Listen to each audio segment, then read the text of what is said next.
Yeah, so up to here, sir. The sound will go. Then after that, we'll inaugurate this heritage market.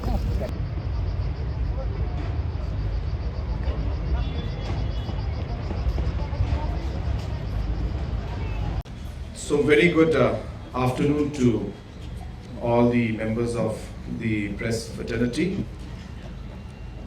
We had a very special cabinet meeting today.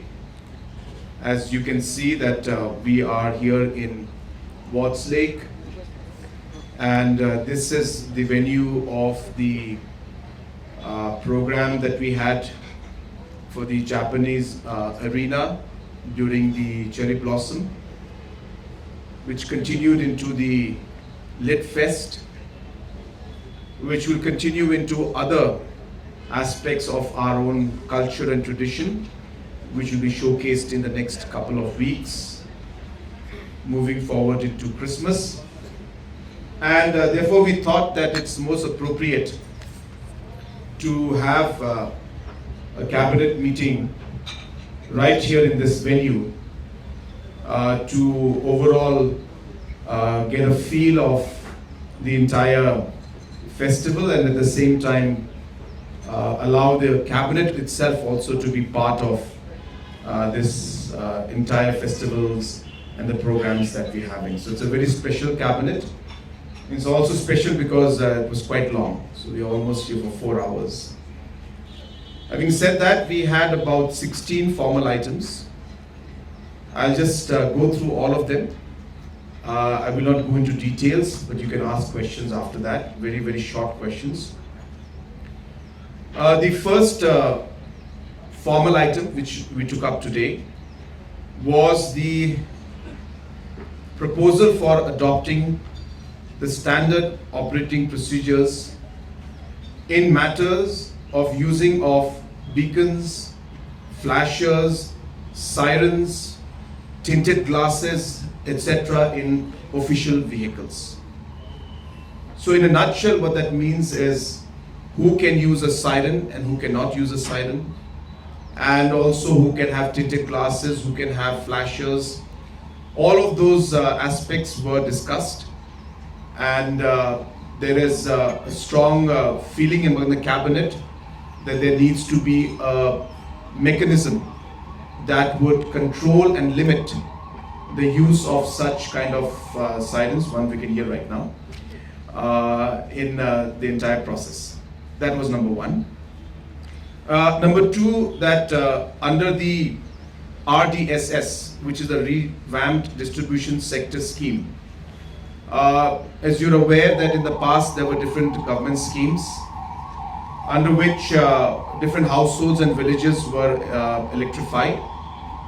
But all of this electrification and that happened was based on the certain list and census that was there, which was very old, 2011. And hence there was a need, and there were a lot of houses and villages which were not included. So as per the list, of course, the villages were covered, but then the new villages which came out, the new houses that came out, some of them were left out. And therefore I had approached Government of India in the year 2022 that those villages and houses which were left out and were not part of that census at that point in time be included. And I'm happy to inform you that Government of India has agreed to it, and a sanction of close to about 500 crores has been made to include the list as per the list which was submitted at that point in time. The third was the purchase of land for exchange with defense land for the expansion of the Shillong airport.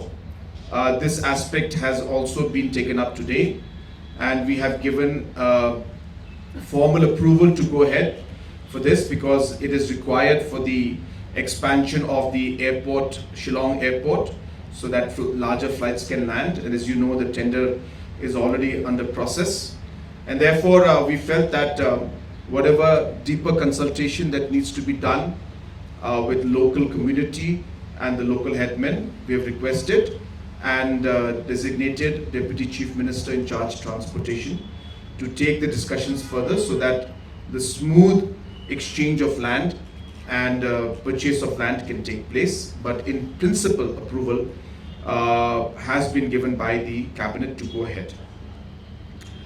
Number 4 was the proposal for standardization of supervision and establishment charges for utility shifting works in road development projects implemented by NHIDCL. As you're aware that these utility shiftings have to be done all the time, but the charges which are to be charged by the agencies that do the shifting, sometimes the charges differ.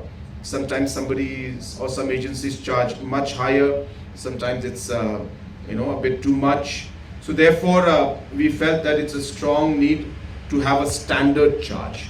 So therefore, there was an amount that the percentage would be limited to 2.5% of the project would be the limit in terms of the charges that an agency can charge for utility shifting when the related to works of road development implemented by NHIDCL. Number 5 was again a purchase of land for development of tourism for a PPP project in Jongsha area.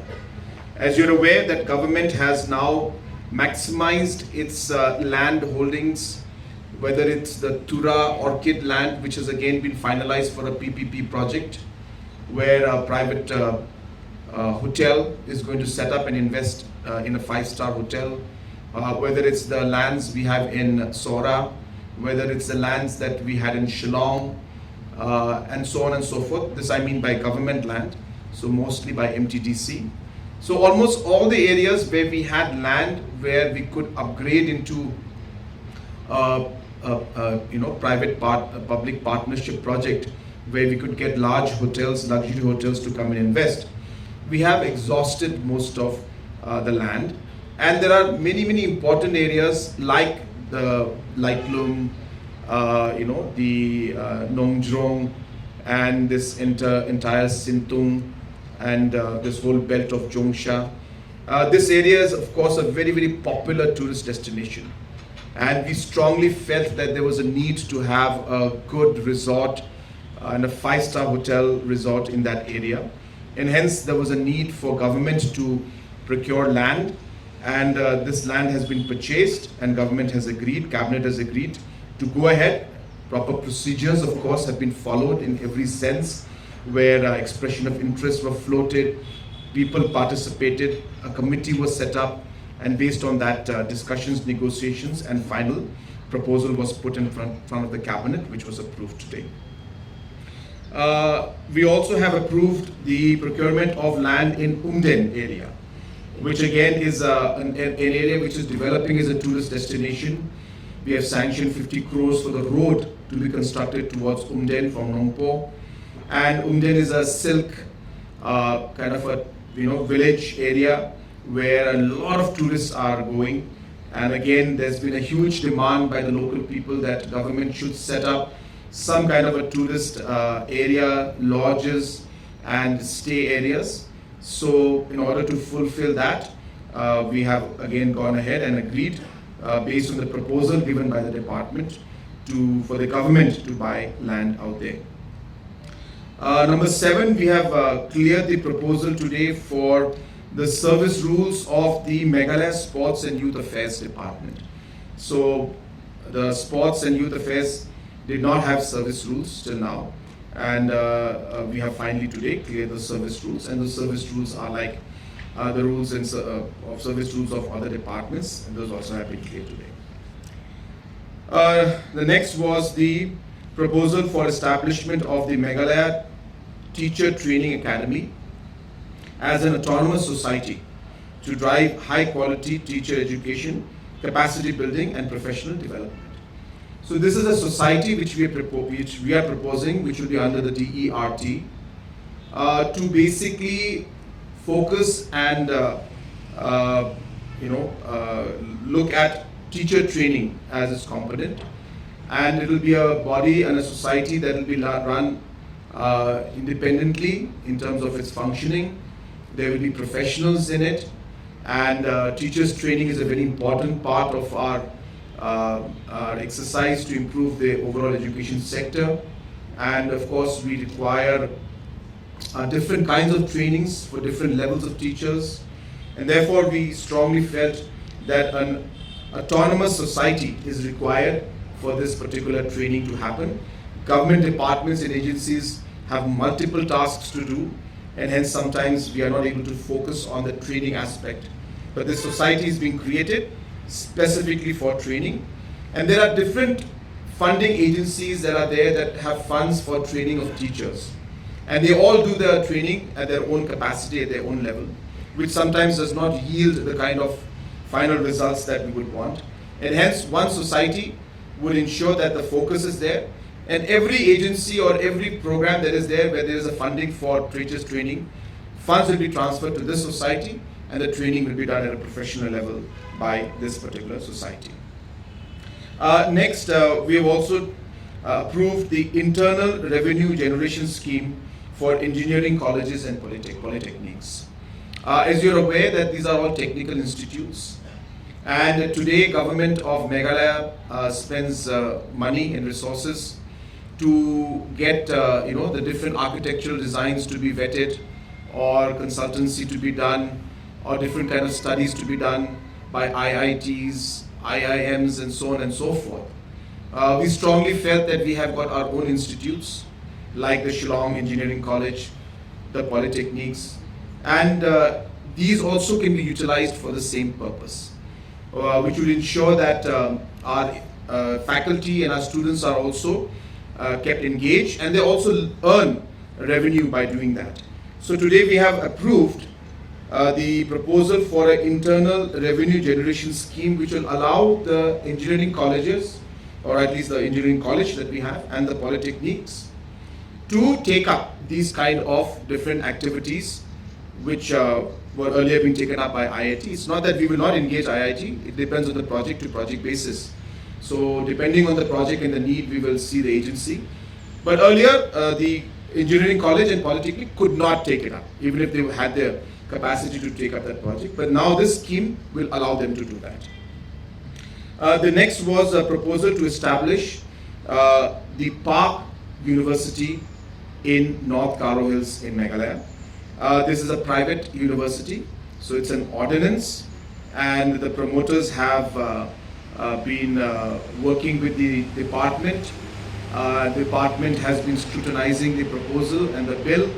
It has been sent to the board of the private university board, as well as the legal department, education department have scrutinized the background of the promoters, the entire capacity of the concerned individuals who are going forward in this. And obviously, as you know, the new Private University Act, which was amended, which has been really, as I said, the act has been strengthened. Those will apply, and therefore we expect that all the possible scrutinies that are needed to ensure that proper monitoring of this university and other private universities are done will be also effective for the Park University. So keeping all of those aspects in mind, today the Cabinet has given its approval for the ordinance of establishment of the Park University, private university in Resubelpara, North Garo Hills.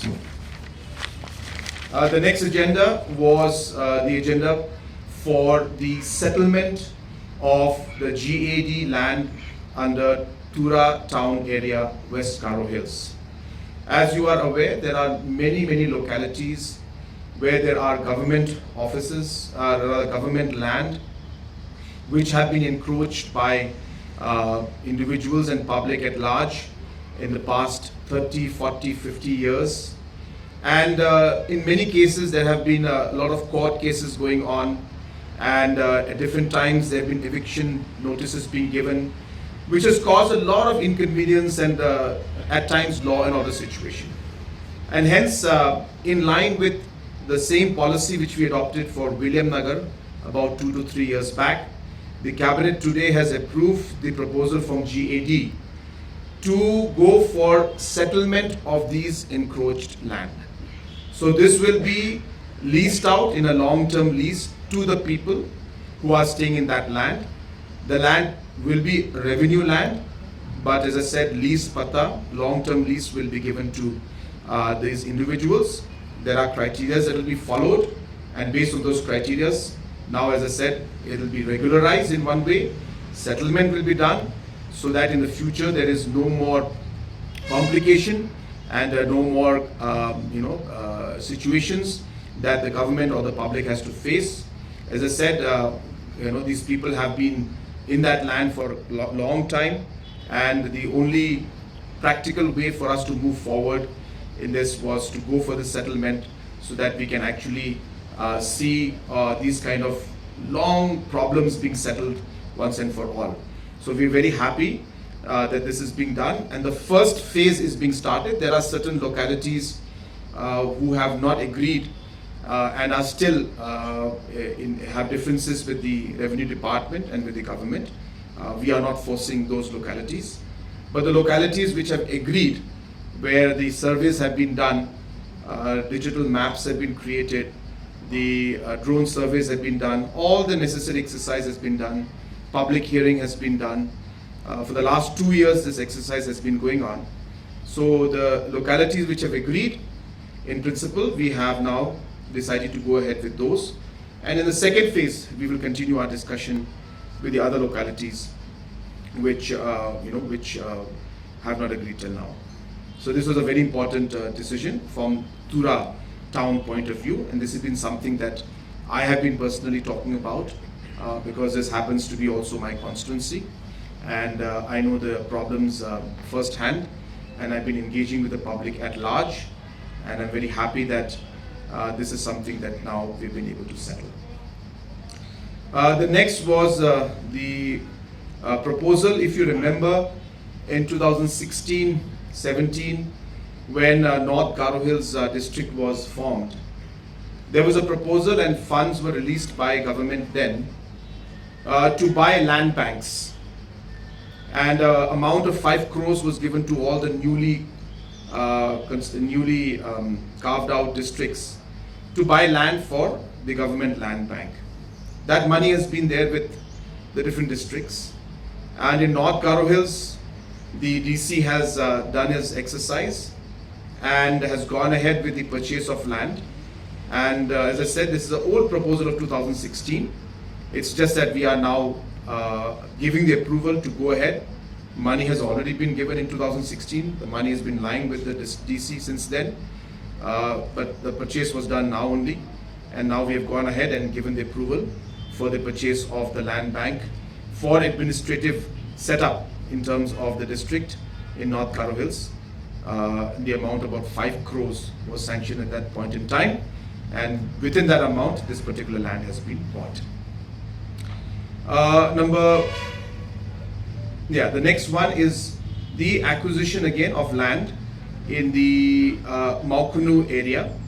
As you are aware that when we had gone ahead with the purchase of Maukunu, New Shillong Township area, there were paddy fields around in different locations, and at that point in time the paddy field, the farmers had not agreed to give the land, but then now that the construction and the work and large projects are going forward, the discussion continued with the farmers, and the farmers have now, 17 farmers were there, they have all agreed to directly now sell the land to the government because they are seeing the large projects that are happening out there. And after the discussion, they have agreed to the sale, and today the cabinet has approved the sale of these paddy fields that are there in patches in the Maukunu, New Shillong Township area. Next is the Meghalaya Logistics Connectivity Improvement Project, which is the second phase of the World Bank project, which is earlier called the MITP and now is being called the MLCIP. This was obviously approved quite some time back, about a year back, and the necessary discussions, negotiations with World Bank had started, and based on that basically the DPRs have been made, and now the department has, planning department has come for the cabinet approval to finally go ahead with this particular arrangement with the World Bank. The total amount is about $300 million.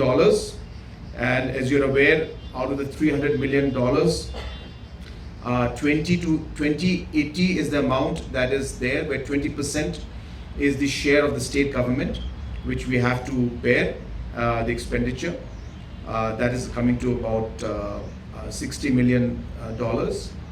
The rest of the $240 million is the loan component. Out of the $240 million of the loan component, 90% of that loan component is repaid by Government of India, and 10% has to be paid by Government of Meghalaya. So hence, out of the $240 million of loan component, $260 million is paid or repaid back by Government of India, and we have to only bear the expenditure of $24 million in terms of the loan component. So that's the arrangement, and we have, as I said, today approved to go ahead with this World Bank project. The total cost in rupees will come up to about 2,450 crores in terms of the total number of amount of money being sanctioned for these road projects and logistical setups. Next was the proposal to amend Section 44 of the Meghalaya Value Added Tax 2003 for substitution of the term bonded warehouse with central bonded warehouse. Basically, in simple terms, the VAT collection in terms of revenue was earlier done at the bond level. And as you're aware that even the ad valorem was collected by the bond level. But now we had decided earlier that the ad valorem will be paid by the central bond. And that has in fact ensured that our overall revenue has gone up. Now, similarly, the VAT was collected by the bond at the bond level. We have now amended by this amendment today that the VAT will be now collected at a central warehouse, bonded warehouse level, which means now at only one point will be collected, which will ensure again that the leakages, if any, are cut, and the revenue that comes in one go, and it will obviously increase the overall revenues as well as the time that it takes to collect, and there will be lesser scope for any of the bonds or anybody to have any kind of flexibility. Hence, we expect that the revenue of the state will go up by quite a large amount with this very small but very significant decision that we made. The last but not the least was the amendment to the Meghalaya Industrial Investment Promotion Policy. These are basic investments just to streamline and to make things more simpler for our different agencies, different organizations. For example, earlier the definition of micro enterprises was limited or was at amount of 50 lakhs investment. We realized that micro organizations are more local, so therefore we cannot have 50 lakhs, so we've reduced that to 10 lakhs so that more people can get the benefit, and obviously most of them are local people, and hence we have changed those terms. There was a discontinuity in terms of the old industrial policy, the new Unnati policy, and now the new MIPA policy, because the old industrial policy ended in about 22 or 21, 22, and hence there was a period of a 1 year gap. We felt that in terms of the continuity that we require, so that investors' confidence is there and the continuity in investment is there, and those who did invest during that time also don't lose out. We decided that there will be a continuity, and even those who put up units earlier will also get the benefit of the investments and in terms of the subsidies that we had been given. So like that, there were basic amendments that were made in order to just streamline and bring our policy at line or at par with what is happening in the rest of the country, as well as what's happening in especially the northeastern states. So these were the main decisions that were made.